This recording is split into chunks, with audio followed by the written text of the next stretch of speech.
if you are somebody that's feeling lost right now in life, maybe you're like, man, I don't know what I need to do. I don't know where I'm supposed to go. I wanted to share with you that you're not alone. Just this week, I was at a conference with a lot of people some were coaches, authors, some were professional leaders, some own businesses, some have been teachers. I mean, you name it, professionals, all that jazz. So as I was in there in the conference, I was meeting a lot of different people, connecting with a lot of different people, and you would be surprised in how many of them feel as if they're behind in life. And I don't know about you, maybe you feel like you're behind in life. Maybe you feel like there's something missing. Maybe you were supposed to do something. Or maybe you just have regrets over you just taking a long time. Like, I'm wasting time. I know I should do something, but you still haven't done it. Or you still won't do it. And maybe that's fear. Maybe that's being scared. Again, maybe that's regret. You know you're good at whatever it is that you do, but you're still scared to put it out. You're scared to do something. And the reason why I made this is because I want to speak directly to you.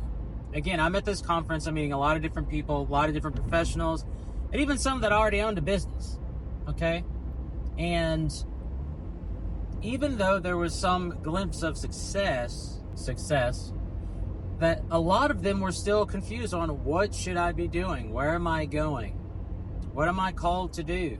I'm really effective in this area over here, but I am stuck. I can't figure out what I'm called to do. And so I wanted to record this and let you know, like, you are not alone, number one, okay?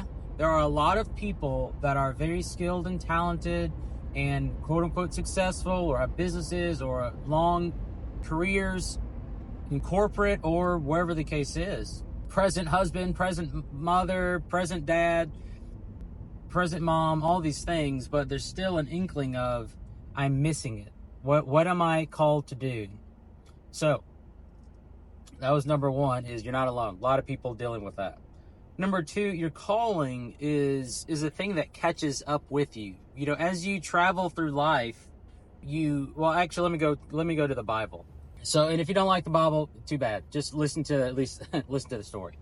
So, I'll start with somebody like David, which those who are Christian, you know a lot about David. When he was a boy, he protected his father's animals, and then as he grew older, he defeated a giant named Goliath, and then later on, he became king. Okay, he ruled, made a couple mistakes, but nevertheless, praise the Lord, ruled.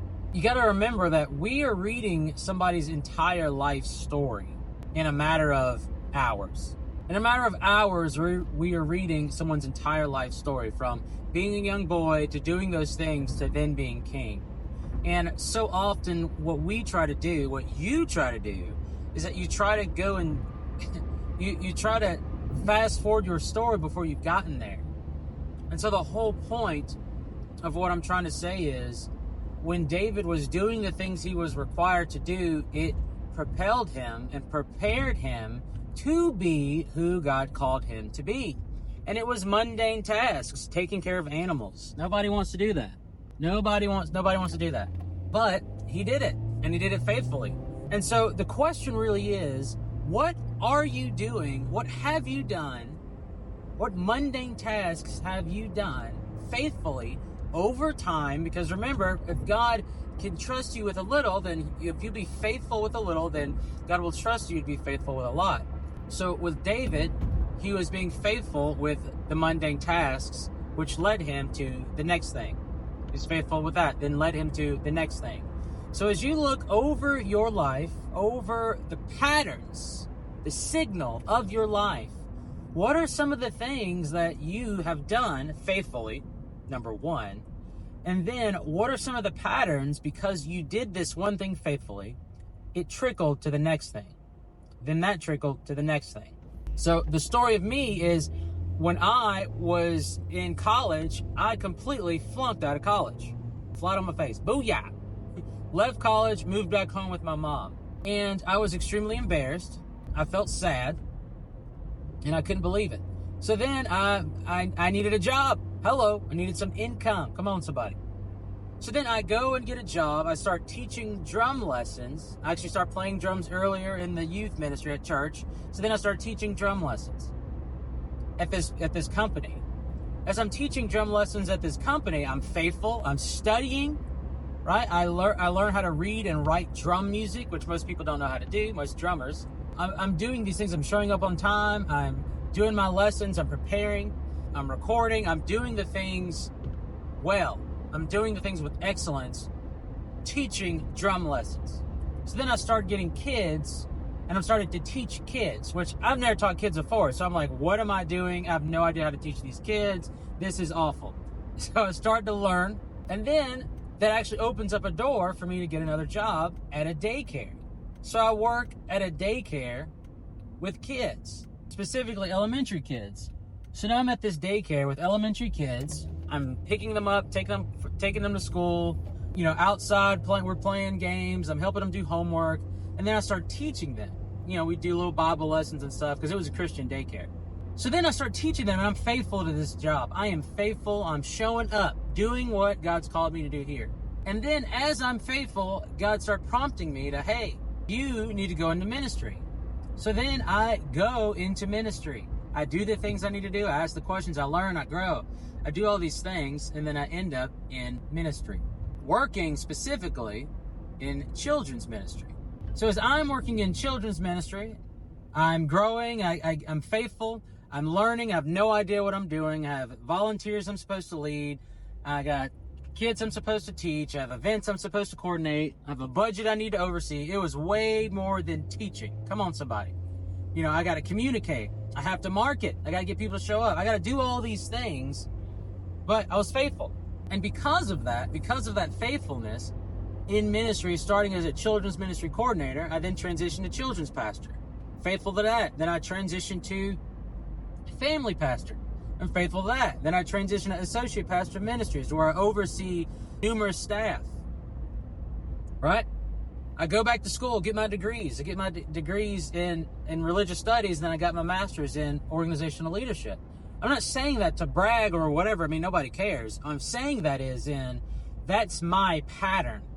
That's my pattern. If I look back through my life and see what were the tasks that God gave me and how was I faithful in those tasks, and then begin to look at where am I at now.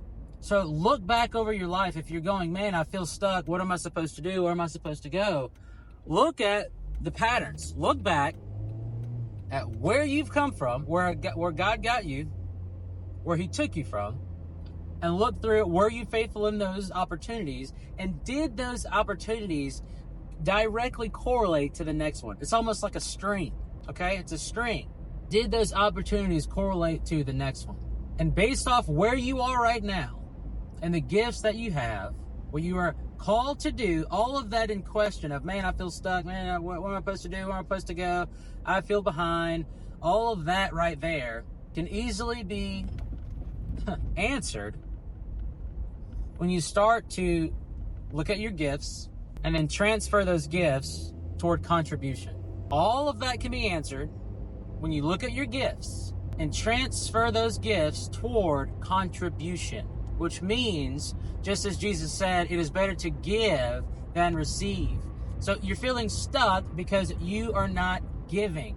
You're not giving, you're not serving, you're not using your gifts to develop other people. That's what we're called to do, called to build each other up.